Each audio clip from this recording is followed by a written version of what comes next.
hindi ako bratinela o spoiled brat. Ang budget ng Pilipinas ay hawak lang ng 2 tao. Kinuha nila yung budget ng DepEd at isa yan sa mga rason kung bakit ako nag-resign sa Department of Education. Kahapon lang ay nagulat ang Kongreso at ang mga Pilipino sa pasabog na interview na ginawa ni VP Sara Duterte. Kinuha nila yung budget ng DepEd at isa yan sa mga rason kung bakit ako nag-resign sa Department of Education. Hindi na ako papayag na sa susunod na taon, ganyan pa rin ang gawin nila at ako yung mananagot sa ginagawa nila. Kaya yan yung sinasabi ko, bakit pa tayo mag-question and answer dito para atakihin niyo ako? Ang masusunod lang naman sa budget, 2 tao lang. Diba? Ang susunod nun na halimbawa ko ay yung budget ng Office of the Vice President. Kung makikita nyo, September 2023, merong lumabas na press release ang Makabayan Bloc. Sabi nila, may meeting kami with Congressman Martin Romualdez. Pinag-uusapan namin ang pagtanggal ng confidential funds. September yon. Pagkatapos nun, nagkwento sa akin ng isang congressman. Sabi niya, lumapit daw sa kanya si Congressman Ko at sinabihan siya na tatanggalin namin ang confidential funds ni Inday Sara. Hindi ba siya magagalit? Ang sagot naman sa kanya nung kaibigan ko na congressman, alam mo, si Inday Sara, walang pakialam sa pera yan. Magtatrabaho yan kahit anong budget. Alam niya yan. Dahil alam din niya na limitado ang pera ng gobyerno. Kaya magtatrabaho yan. Trabaho lang ang gusto niyan. Sinabihan siya. Inulit pa niya yung tanong. Tinanong niya yung congressman, sigurado ka ba na hindi magagalit si Inday Sara? Sabi niya, hindi. Kaya kung makita ninyo, doon sa budget hearing ng Office of the Vice President, ay dinefend namin ng maayos kung paano gagamitin ang confidential funds. Napapabilis ang trabaho, napapadali ang trabaho, dahil nakatarget yung mga proyekto.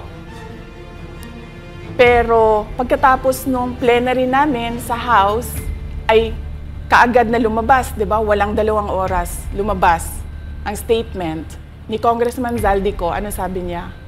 Unanimous decision ng party leaders under the leadership of Congressman Martin Romualdez, tatanggalin namin ang confidential funds. At para hindi halata na inaatake nila ako, tinanggalan din nila yung mga iba pang mga departments ng kanilang confidential funds. So nakikita nyo, bumulong ang Makabayan Bloc kay Martin Romualdez. At dahil sa kagustuhan ni Martin Romualdez na hindi siya atakihin, at dahil sa gusto niyang suportahan ang Makabayan at ang NPA, nakinig siya. At ang ginawa niya, tanggalin yung budget. Alam na nila kung anong gagawin nila bago pa kami pumunta sa plenary ng House. Hindi ko alam yon. Kasi nasabihan na lang ako nung kaibigan kong congressman pagkatapos na. Nung nakita ko na nagsabi si Zaldico, tanggalin niya ang confidential funds ng Office of the Vice President. So doon ko na lang naintindihan na aatake sila gamit ang confidential funds. Dahil sumunod nun, October, ay merong dated na October na audit memorandum ang Commission on Audit. Tapos meron silang October 3 na audit memorandum ang Commission on Audit. So sunod-sunod yun, makita mo. Naglabas ng press release ang Makabayan, nag-defend kami ng budget namin, nagsalita si Zaldico, lumabas ang mga AOM ng COA, September, October. Kaya yan din yung rason. Nung nakita na namin at na-confirm namin doon sa audit memorandum ng COA na ito na yon, confirmation ng pag-atake. Kasi hindi pa kami confirmed doon sa unang tanggalin namin yung confidential funds sa OVP. Ang kumpirmasyon namin, noong nagba-budget hearing sila, at doon sa budget hearing, tinatanong nila, oh, may AOM na ba? Oh, may AOM na ba? At nakita namin lumabas na. Yun yung confirmation namin na ito yung pag-atake. Kaya nung fourth quarter ng 2023, hindi na ginamit ng Office of the Vice President at ng Department of Education ang confidential funds. Kasi sabi ko sa kanila, kahit gaanong tamang gamit natin dyan, gagawan nila ng mali yan. Bubutasin nila yan at aatakihin tayo gamit ang confidential funds. At ang patutuo nito, kung makita ninyo, noong House hearing, noong August 27, 90% ng mga tanong, confidential funds. Kahit na 2024 at 2025, wala ng confidential funds ang Office of the Vice President. So yan yung explanation ko, mahabang explanation ko. Bakit pa tayo mag-question and answer? Para atakihin ninyo ako?